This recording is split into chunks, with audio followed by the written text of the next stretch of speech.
It's kind of cold with the wind chill, about -10 right now in Ottawa.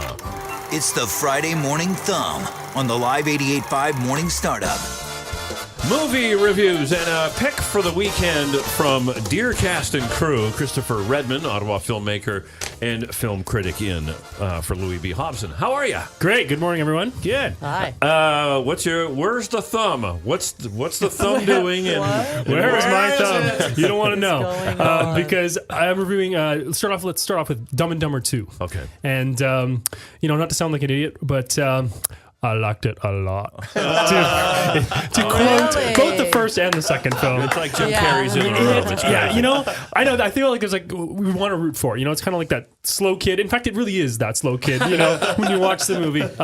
But it just made me laugh. It just really won me over by about the first 30 minutes. It's a little awkward. Okay, I mean, you're seeing these guys, they're replaying these roles that they played 20 years ago. Yeah. So you're spending some time just kind of looking at their faces, going like, boy, they've aged. Or it's kind of sadder when you're playing this complete idiot goof when you're kind of 50 as opposed to late 20s or something. Yeah. And so there's that to it. But I was trying to figure out it was just really working for me. And not to get too theoretical about it, but okay. I think the reason I liked it, if we're going to break down comedy in sort of 3 categories, there's let's start off with like gags. All right, so there's the physical gags. Sure. And this movie has a lot of it. Trying to pull a catheter out of your body, just kind of yank it out. Yeah. But this really big kind of slip on banana peel humor. Right. There's a lot of that. Doesn't win me over too well, right? Then there's also jokes. Okay. The jokes, the stuff that reads well on the page. These are the jokes with the setup and the punchline. Right. A little more clever, and there's a lot of that in there as well. And these start working on me well. It's actual jokes. It's like the first one.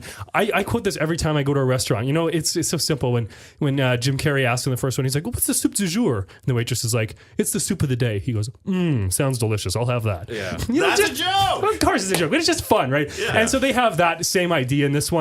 In fact, there's a lot of kind of mirror jokes from the first movie. Yes, there is. So it's this idea of this time instead of they're at a bar, right? And it's at this big convention, and he's like, how much is the beer? And the waiter's like, it's gratis. And he goes, ooh, give me a second. I got to think about it.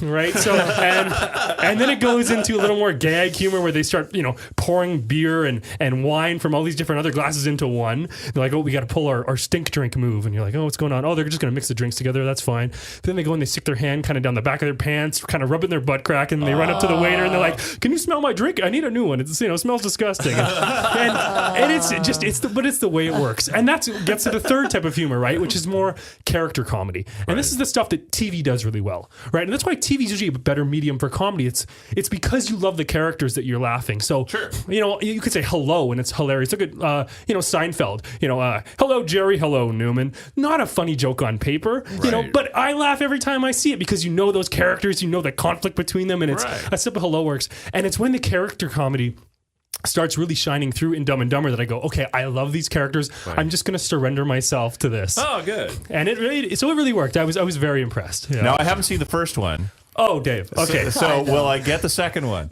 Okay, well, it's not like it's rocket science to understand what's happening, but you will appreciate it so much more by seeing the first one because, like I said, they do so many of these mirror jokes. And in fact, at the end of the film, when the credits come up, they do a montage, and they're literally showing a scene from the first film and then a scene from this film that is similar. So instead of driving in this car that's shaped like a dog, they're riding on a Zamboni cross country or all these things, and they're saying look, we hit that beat in this movie as well. Okay. But it didn't tire on me. It actually worked, and it's just nice to see Jim Carrey again. I mean, the guy hasn't been in a hit in over 10 years, Right. So really? Yeah, there's a little bit of rooting for him going on, and he's giving it his all. And I'm watching this, and I'm going, you know what? I think I want to actually watch this again, and that's rare for a comedy, where you actually want to see it again. Awesome. All right, it's the Friday Morning Thumb, so it's a thumb up for that. Dumb and Dumber 2. What about Birdman? Right, so now this is a new movie with Michael Keaton, and if you haven't heard of this film before, you're probably thinking Michael Keaton in a movie called Birdman.